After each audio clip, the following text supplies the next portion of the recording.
In the 80s, cocaine was booming thanks to the groups such as the Medellin and Cali cartel, which were the main suppliers to the market. Eventually, however, due to many of the routes closing, they turned to the Mexicans to ship their drugs across the border. The Guadalajara cartel is one of the first groups to make such connections between them. This group would be the birthplace of many of the narcos you know today. Million pounds of marijuana destroyed. More than 3,000 campesinos detained. But despite the raid, marijuana remains a billion-dollar industry. According to U.S. drug enforcement officials, since 1982, marijuana production in Mexico is up 700%. The arrest of its leader, Miguel Angel Felix Gallardo, marked the beginning of the new era for Mexico. It is eventually what brought the first ever cartel war in Mexico.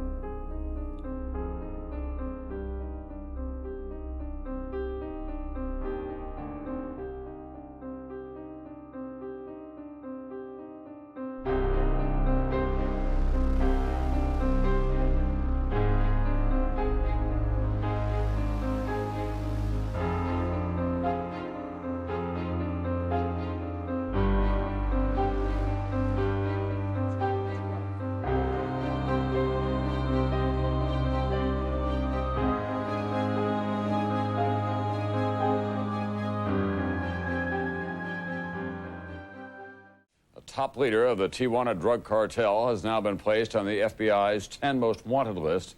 $2 million has been offered for his capture. More now from NBC's George Lewis. The newest face on the most wanted list is 33-year-old Ramon Arellano Felix, the enforcer for the Tijuana drug cartel, the executioner. Let's rewind a bit. Before Ramon Arellano Felix received his infamous stature,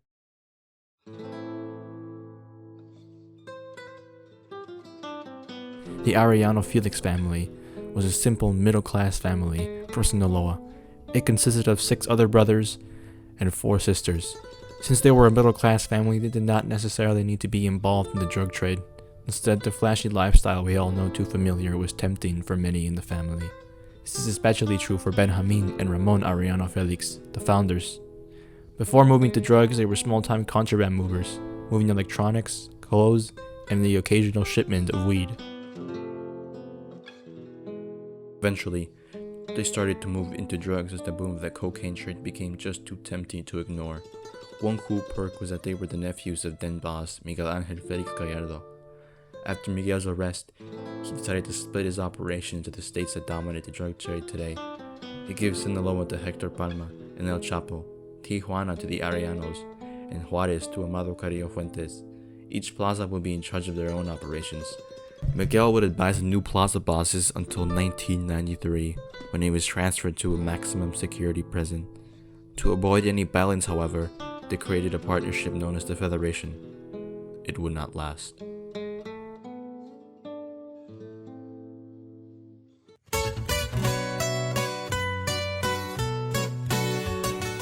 The flashy lifestyle that the narcos in Tijuana would flex would attract many young teens towards them.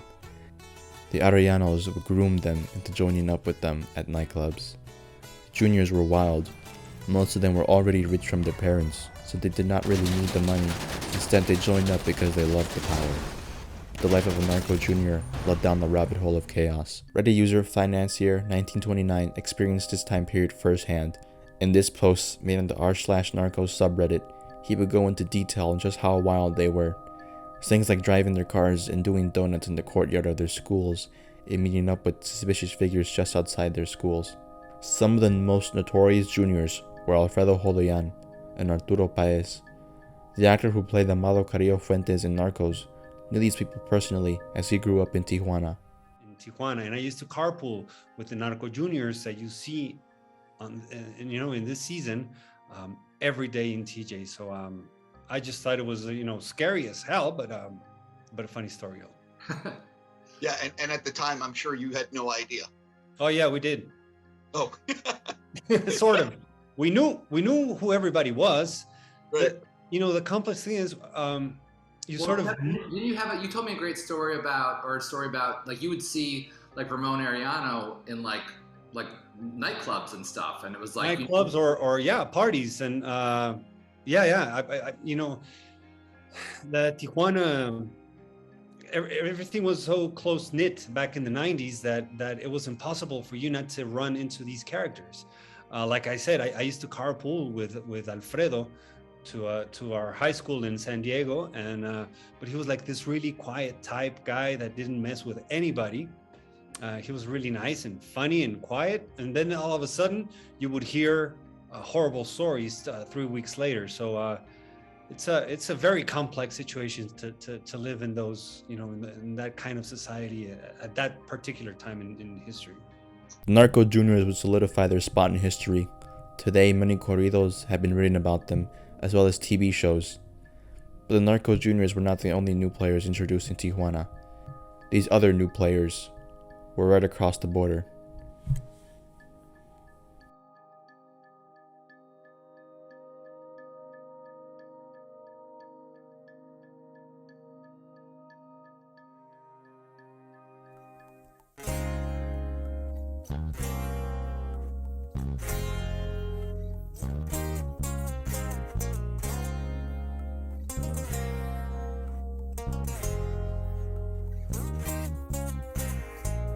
David Corona Barron was a Logan Heights gang member in San Diego. He was from the infamous Calle 30. When he was just a teenager, Barron killed someone just for being annoying. This in turn led him to be imprisoned. In prison, he would make all sorts of connections. He would become a made member of the Mexican Mafia, a prominent group that operated in the prison system mostly. Here is where he would also meet people with ties to the Arellano Felix family. When he was released, he moved to Tijuana, where he was trained by the Arellanos to be the perfect hitman and soldier. Another problem, gangs. Gang members, of course, are well known for protecting their turf, often violently. Well, now comes word that members of a San Diego gang are wanted for murder on the territory of another country, Mexico. An international manhunt is underway. NBC's George Lewis tonight. He was then ordered to recruit other gang members from San Diego to join up with them. These gang members flooded the streets of Tijuana. Many of them were paid $500 a week by the Arellanos. They were extremely violent.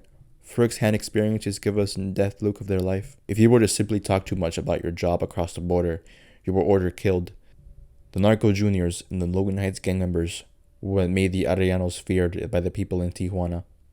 They were able to operate their day-to-day activities without much interference because of this.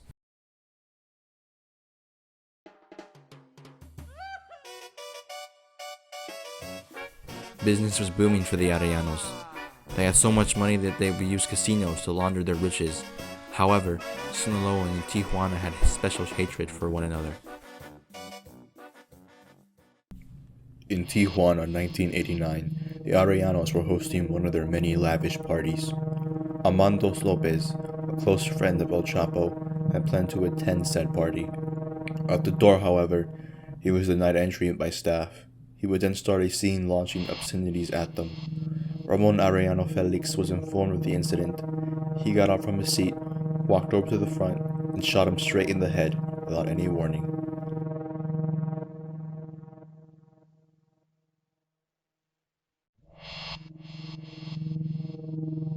His body was then put on a truck and discreetly dumped in the outskirts of the city.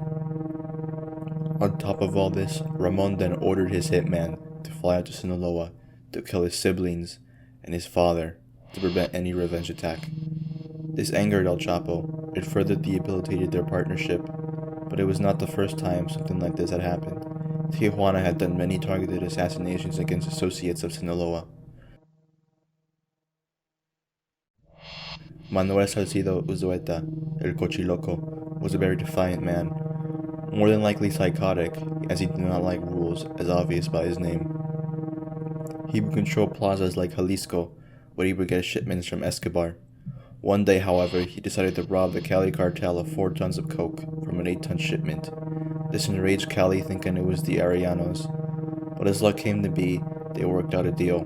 Ramon would agree to pay back Cali for the shipment and keep living as long as they gave him Cochiloco. Ramon gladly agreed. On October 9th, 1991, a group of armed men showed up with high-caliber weapons. They opened fire on him. When it was all said and over, he had been shot over 70 times. His face was destroyed.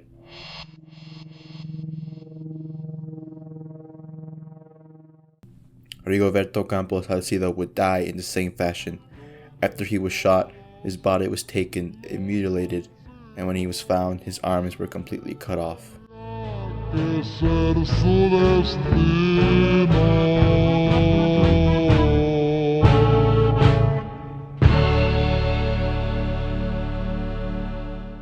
El Chapo, along with his Sinaloa associates, had enough of the disrespect. Time and time again, they had gotten away with killing well-liked associates, so they finally responded. In 1992, El Chapo had organized a hit team to get the Tijuana cartel leaders once and for all. At approximately 2:30 a.m., gunmen walked in, posed as police officers. With the element of surprise in action, all they had to do was wait for the perfect time to strike. Problem was that David Baron took notice to them. Before any hitman saw him, he began to open fire on them. The ensuing gun battle killed 6 people, most were the bodyguards of the Arellanos. The plan itself failed. David Baron managed to escort the brothers out without a hitch. This meant war, as they obviously knew who tried to get them killed. In retaliation for the attack, they went right for El Chapo. On May 24, 1993, Ramon Arellano Felix, accompanied by narco juniors and Logan Heights gang members, would storm the Guadalajara International Airport in search of El Chapo. El Chapo was spotted flying in a white Grand Marquis car. Thing is, it was not the only one. Hitmen surrounded a vehicle with that description and opened fire. Inside the car, El Chapo was nowhere to be found. Instead, Juan Jesus Posadas Ocampo, an archbishop of the Catholic Church, was found dead along with his driver. Another 5 innocent people were killed in the crossfire. El Chapo was not among the dead. A hit job gone wrong. The Cardinal accidentally in the line of fire. The intended victim, now in custody in Mexico, Joaquin Guzman, a drug lord from the state of Sinaloa. Rival drug lords wanted him dead, and they went to the streets of San Diego to recruit a hit squad. Mexican police have confiscated several Tijuana houses and an arsenal of weapons which they say were used by gang members. That same year, Francisco Rafael Arellano Felix was captured. He was extradited to the U.S., where he would remain there until 2008.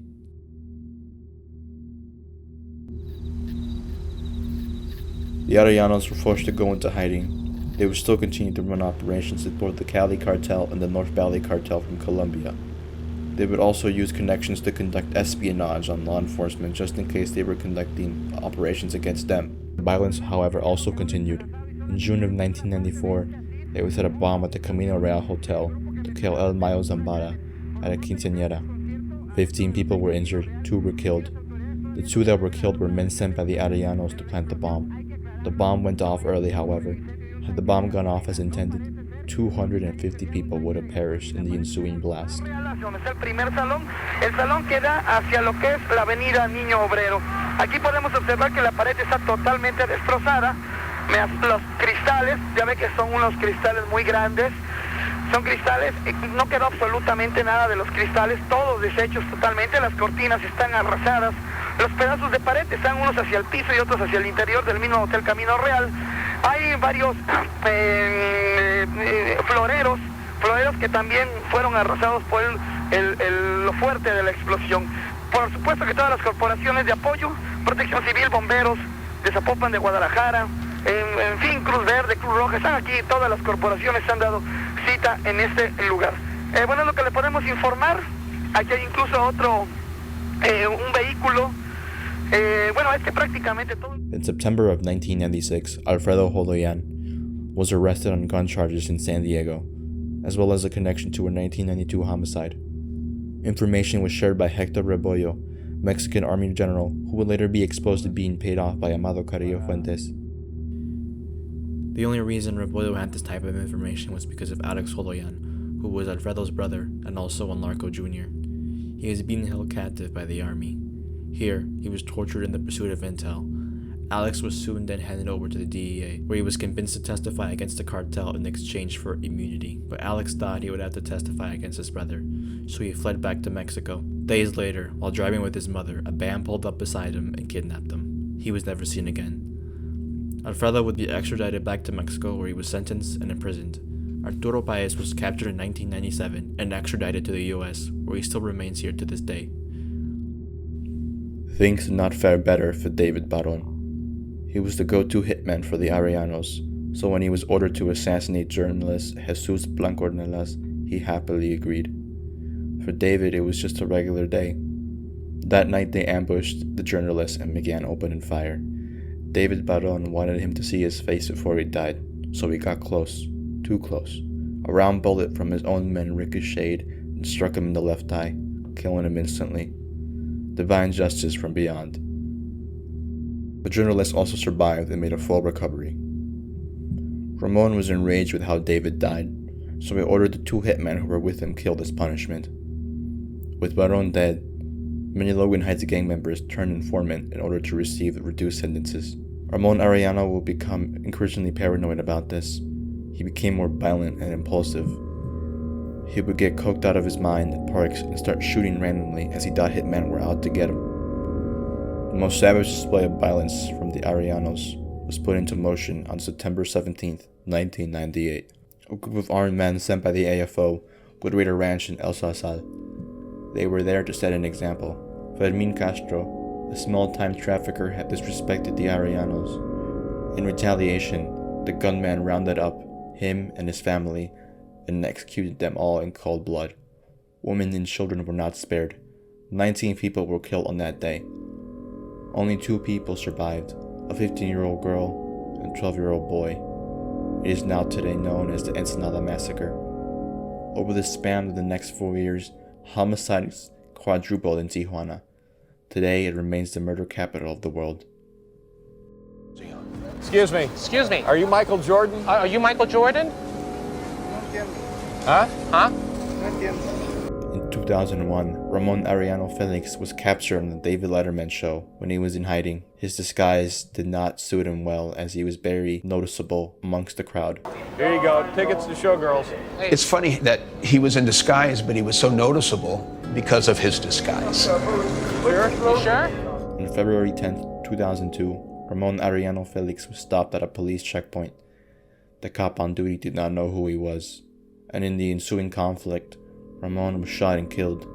Some say it was El Chapo himself who set up the hit. A month later, Benjamin was captured by Mexican police. His daughter suffered from a rare medical condition who needed special treatment. They were able to pinpoint his location through this. And just like that, the Arellanos' golden age was over. Some of the small-time brothers like Eduardo and Javier tried to take the reins, but were captured not long after. They are still serving prison sentences to this day. Francisco, who was released in 2008, took over the reins of what was left of the cartel. He would be killed by El Chino Antrax in 2013. In this video, we see El Chino Antrax dress up as a clown to avoid detection from any guards nearby. Moments later, we would hear him open fire on Francisco, killing him.